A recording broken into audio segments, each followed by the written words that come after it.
By the end of this video, you'll have your second tool in your mindfulness-based toolkit for overthinking.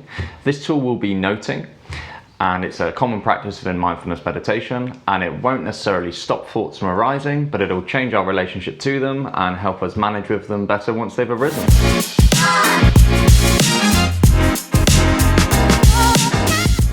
So as I looked at in the last video, overthinking is a serious problem that many of us live with unconsciously, and when we do notice it, we become frustrated with it and maybe don't have the techniques to deal with it.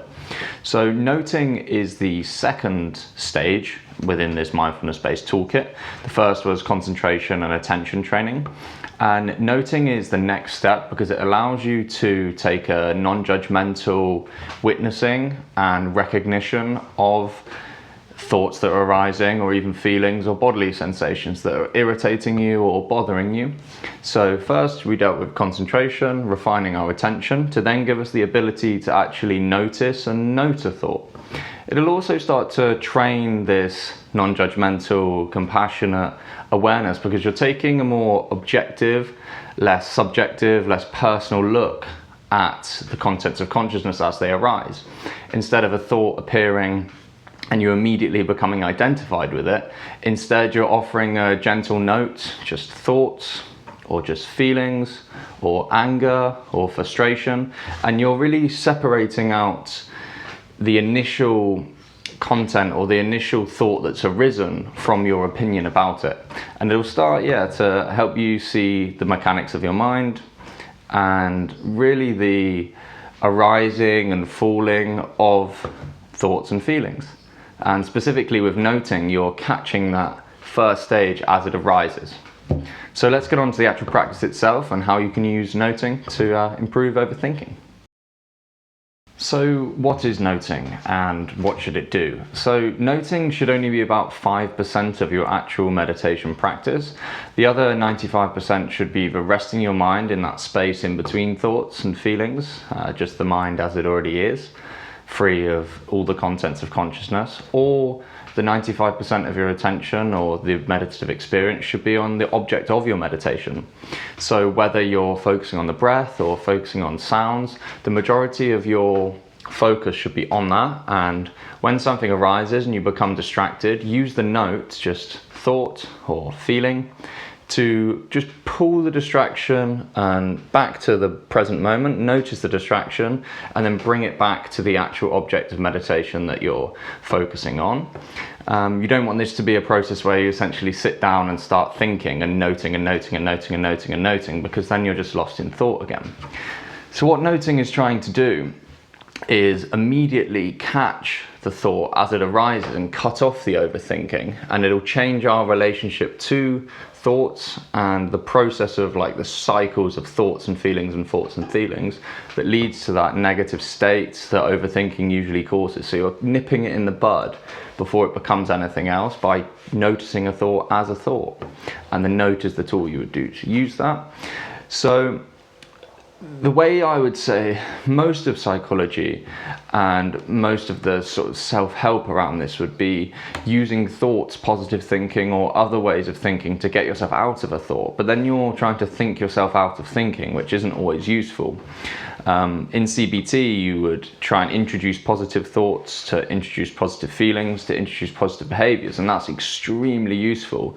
But this ability to note and notice perhaps negative thoughts and feelings as they arise is sort of a preliminary tool for something like a tactic within CBT to change your thinking.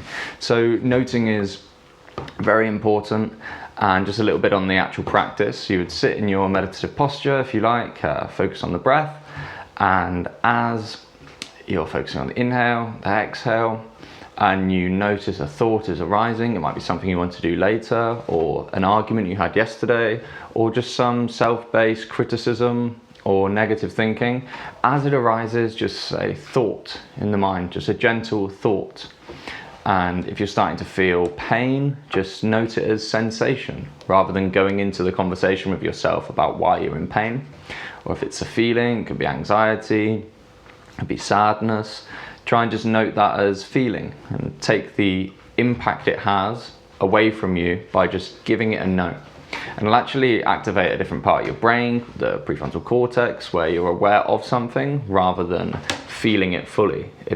You'll take a step back by noting and detach yourself slightly from the impact of it. So I hope that really helps, and let's have a little bit of a look at the impact of this. So the impact, the key message from here is that the skill you're trying to learn is to notice through the noting itself when you're lost in thought, but then not cling to that thought. Just let it be a thought, and the natural half-life of it will pass away by itself if you don't identify or give it more attention than you perhaps need to. So it should be subtle, it should be objective, and it should be kind, and it should be a way to return back to the present. So you're tackling overthinking here, you're really managing that problem through this. You're increasing non-judgmental noticing, mindfulness, so you're improving your overall mindfulness practice.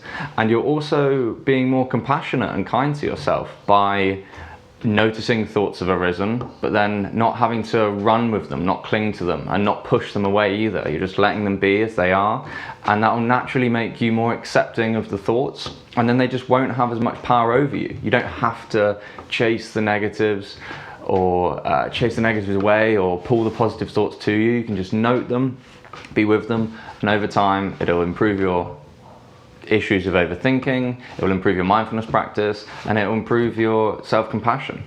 So I really hope that's helped. If you've enjoyed this video, it would mean a lot if you could like and subscribe and press the bell button to be notified when these sort of videos come up again. The next video I'll be doing is in the same series on overthinking, which will be the third part. And yeah, I'm really enjoying these. I hope you are too. And until next time, goodbye, my friends.